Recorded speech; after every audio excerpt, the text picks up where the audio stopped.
ప్రజలకు ఆహ్లాదాన్ని కలిగిస్తున్న ఉద్యానవనాలను వాకర్స్ సందర్శకులకు అనుగుణంగా ఉండే విధంగా చర్యలు తీసుకుంటున్నానని కాకినాడ రూరల్ ఎమ్మెల్యే పంత నానాజీ హామీ ఇచ్చారు. గుడారిగుంటలో కాకినాడ గ్రామీణ శాసనసభ్యులు పంత నానాజీ కార్యాలయంలో బోట్ల వాకర్ సంఘ అధ్యక్షులు అడబాల రత్నప్రసాద్ ఆధ్వర్యంలో పార్కుల ప్రైవేటీకరణ నిలుపుదల చేయాలంటూ ఎమ్మెల్యే నానాజీకి వినతి పత్రం అందించారు. ఈ సందర్భంగా ఆయన మాట్లాడుతూ కాకినాడ నగరంలో గల 9 ఉద్యానవనాల్లో వాకర్ష సంఘాలు ఏర్పడి వాటి అభివృద్ధికి ఎంతో కృషి చేస్తున్నాయన్నారు.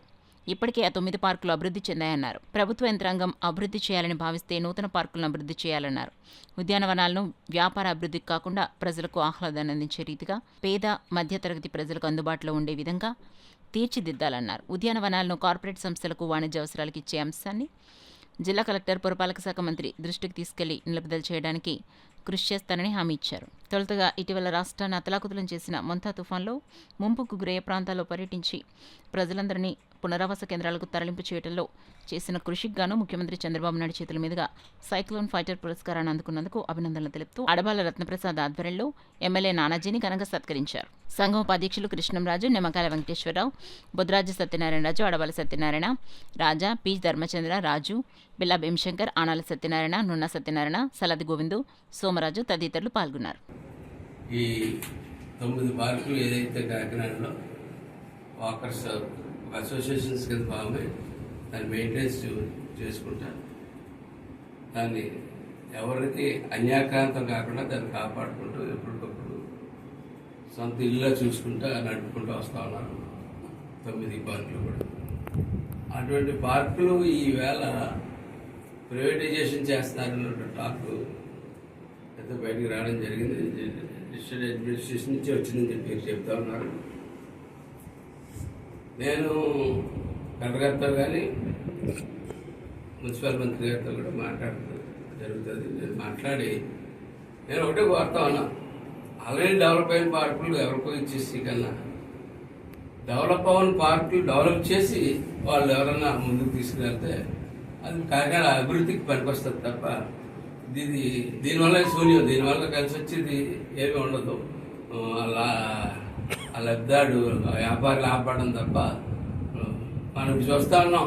చాలా అందరూ కలిసి వేసి ట్రాక్ వేసుకుని వాకింగ్ చేసుకుంటున్నటువంటి వాకింగ్ ట్రాక్ దానికి వేళ సంవత్సరానికి 1000 రూపాయలు ఇవ్వాలి అనేటువంటి కూడా పెట్టడం జరిగింది. ఇటువంటివన్నీ వ్యక్తి స్వాతంత్రానికి, వ్యక్తి స్వేచ్ఛకి మున్సిపల్ అడ్మినిస్ట్రేషన్ ఏదైతే గతంలో ఇచ్చినటువంటి స్వేచ్ఛని హరించడం కిందే కనపడుతోంది. సామాన్య ప్రజల మీద, సీనియర్ సిటిజన్ మీద వ్యాపారం చేసే ఆలోచన ధోరణి మార్చుకోవాలని చెప్పి మనందరికీ కూడా తెలియజేస్తాం. తుఫాను సమయంలో ప్రతి ఇంటికి వెళ్ళి ఎక్కడైతే మునిగిపోతాయి అనేటువంటిది, ఎవరికైతే ప్రమాదం ఉంది అనేటువంటి ప్రతి ఇంటికి వెళ్ళి మరి వారి యొక్క స్టైలు ఇది వరకు వేరేగా ఉండేది. అలాంటి ఆయన బతిమాలటం, రెండమ్మ మీ ప్రాణాలు రక్షించడానికి వచ్చాము, మీరు వచ్చి రీహాబిలిటేషన్ దాంట్లో ఉండండి, మీకు నేను భరోసా ఇస్తున్నాను, మీకు ఏదైనా నష్టం కలిగితే చేసే బాధ్యత నాది అని చాలా తగ్గి నేను ఆశ్చర్యపోయాను అనమాట.